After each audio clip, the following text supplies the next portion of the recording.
Isang araw, habang ako'y nag-uubos ng oras sa harap ng aking computer, lumabas sa aking timeline ang isang feed mula kay Ryan Bikes.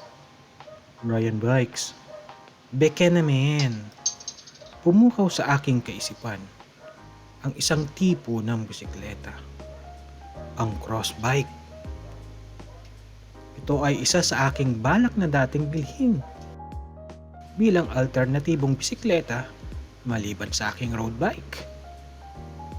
Matapos kong magtanong kay Master Alver na siyang admin ng kanilang FB page, dagli akong pumunta sa kanilang branch sa Santa Rosa, Laguna.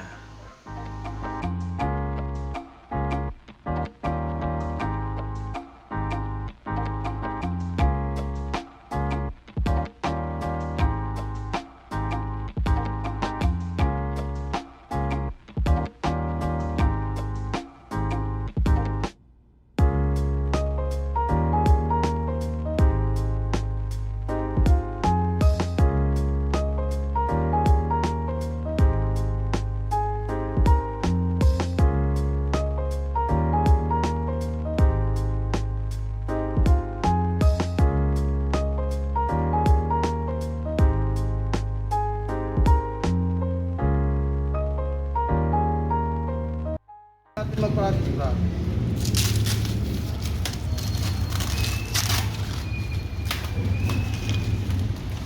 So, mahal eh.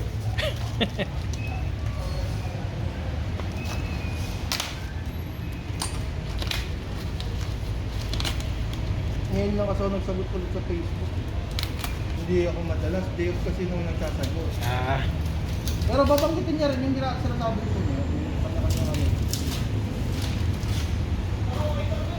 Kapag-reply agad, may walk-in. Okay. May walk-in o kaya, ano, break lang o kaya. Anong pangalan niyo po ulit? Albert. Albert. Albert Isla. Albert.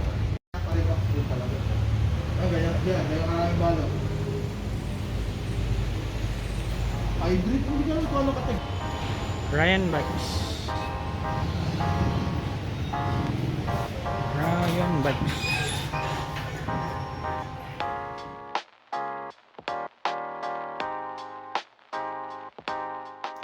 Matapos ang pag-assemble ni Master Alver at ang aking transaksyon sa cashier, sumibat na rin kami ng aking anak kasama ng aking bagong Giant Fast Road SL2 Cross or Fitness Bike.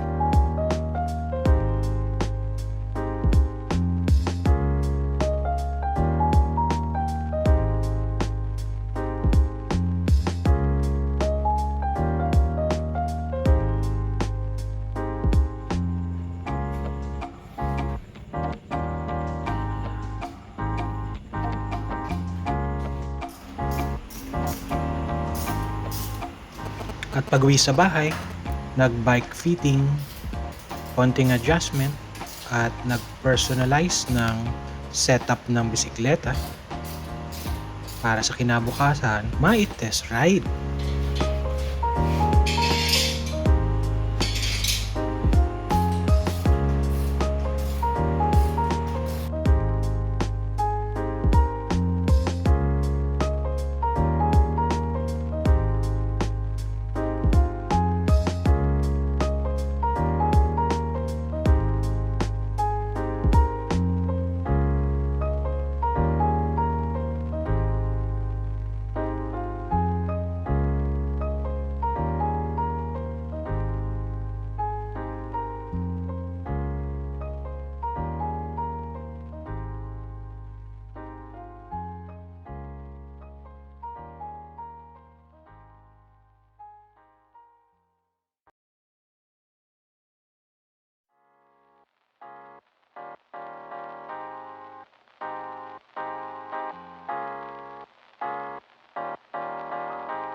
Ang size ng bike na ito ay medium at ang timbang nito without the accessories ay 10.8 kg. Although this is considered an entry-level bike pagdating sa Giant brand, but based sa aking experience, reliable at matibay itong brand na ito. Kaya siya pa rin ang pinili ko. Ayun, test ride muna.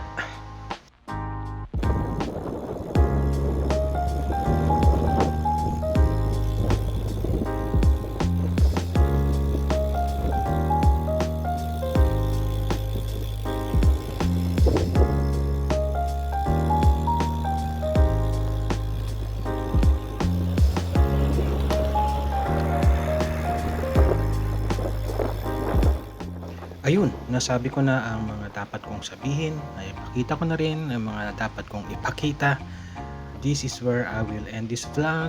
So, kung meron pa kayong mga questions regarding this particular bike, just comment down below.